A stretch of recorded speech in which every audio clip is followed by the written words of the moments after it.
आज का question basically ये है कि different modes of transportation, railways, roadways, pipelines और वाटरवेज नेशनल इकोनॉमी के लिए इतने इंपॉर्टेंट क्यों होते हैं।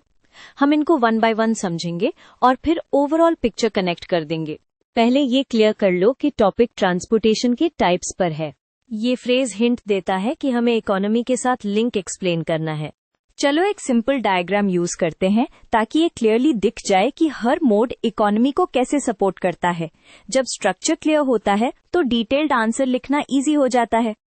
सबसे पहले लाइफलाइंस का मतलब समझ लो। जैसे बॉडी में ब्लड वेसल्स लाइफ सपोर्ट करती हैं, वैसे ही इकोनॉमी में ट्रांसपोर्टेशन गुड्स और पीपल को मूव करके प्रोडक्शन, ट्रेड और सर्विसेज को चलता रखता है। अगर मूवमेंट स्लो या कॉस्टली हो जाए तो इकोनॉमी का फ्लो भी स्लो हो जाता है। अब रेलवे से स्टार्ट करते हैं। रेलवेज को इमेजिन करो as the backbone for bulk movement. क्यों? क्योंकि हैवी और लार्ज क्वांटिटी गुड्स जैसे coal, iron ore, food grains, इनको लॉन्ग डिस्टेंस पर रिलेटिवली सस्ते में ले जाना होता है। इससे इंडस्ट्रीज को रॉ मटेरियल टाइम पर मिलता है और फैक्ट्रीज का आउटपुट मार्केट्स तक पहुंचता है। रेलवेज का एक और बिग रोल रीजनल इंटीग्रेशन में होता है। रिमोट एरियाज कनेक्ट होते हैं, लेबर मोबिलिटी बढ़ती है और टूरिज्म भी ग्रो करता है। ये सब मिलकर इनकम जनरेशन और एम्प्लॉयमेंट को पुश करता है। यहाँ एक कॉमन पिटफॉल ये होता है कि लोग रेलवेज को सिर्फ पैसेंजर ट्रांसपोर्ट समझते हैं, but freight movement economic impact का मेजर पार्ट होता है। अब रोडवेज। रोड्स का एडवांटेज फ्लेक्सिबिलिटी होता है। तुम डोर टू डोर डिलीवरी सोचो, फार्म से मंडी, फैक्ट्री से शॉप, वेयर हाउस से होम डिलीवरी, ये मोस्टली रोड से ही पॉसिबल होता है। इसलिए road transport last mile connectivity का चैंपियन है। रोडवेज इकोनॉमी को कैसे स्पीड देते हैं? एमएसएमईज और लोकल बिजनेसेस को क्विक मूवमेंट मिलता है।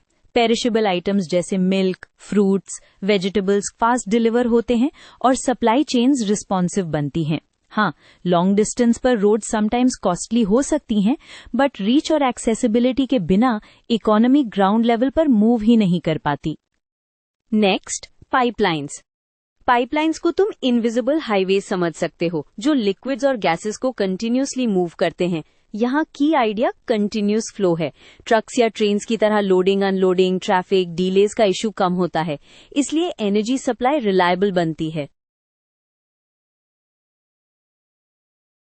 पाइपलाइंस का इकोनॉमिक इंपॉर्टेंस एनर्जी सिक्योरिटी से डायरेक्टली लिंक्ड है। इंडस्ट्रीज को गैस और फ्यूल स्टेबल मिलता रहे तो प्रोडक्शन डिसरप्शंस कम होते हैं। साथ ही ट्रांसपोर्टेशन कॉस्ट ऑफन लोअर होती है पर यूनिट और लीकेज या हैंडलिंग लॉसेस भी रिलेटिवली कंट्रोल्ड होते हैं व्हेन मैनेज्ड वेल।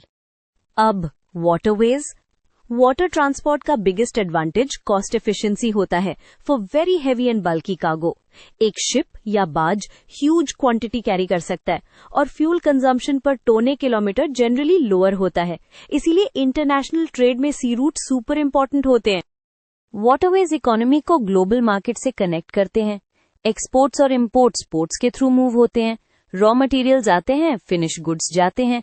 और जब इनलैंड वाटरवेज डेवलप होते हैं तो कंजेशन और प्रेशर रोड्स, रेलवेज पर रिड्यूस होता है, which makes the whole logistic system better.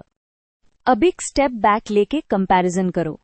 Railways bulk, long distance के लिए स्ट्रांग, रोडवेज लास्ट माइल और फ्लेक्सिबिलिटी के लिए बेस्ट, पाइपलाइंस एनर्जी के कंटिन्यूअस सेफ फ्लो के लिए और वाटरवेज चीपेस्ट बल्क मूवमेंट और ग्लोबल ट्रेड के लिए। इकोनॉमी को इन चारों की कंबाइंड स्ट्रेंथ चाहिए, सिर्फ एक मोड से काम कंप्लीट नहीं होता। एक और इम्पोर्टेंट एंगल है बैलेंस्ड रीजनल डेवलपमेंट। जब ट्रांसपोर्ट नेटवर्क्स इंप्रूव होते हैं, बैकवर्ड एरियाज में इन्वेस्टमेंट आता है, न्यू इंडस्ट्री सेटअप होती हैं और जॉब्स क्रिएट होती हैं। मतलब ट्रांसपोर्ट सिर्फ मूवमेंट नहीं, ये अपॉर्चुनिटीज का गेटवे बन जाता है।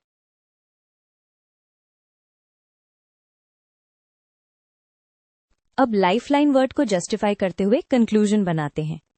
ट्रांसपोर्ट सिस्टम स्ट्रांग होगा तो production fast, distribution smooth, prices more stable और ट्रेड कंपेटिटिव होगा।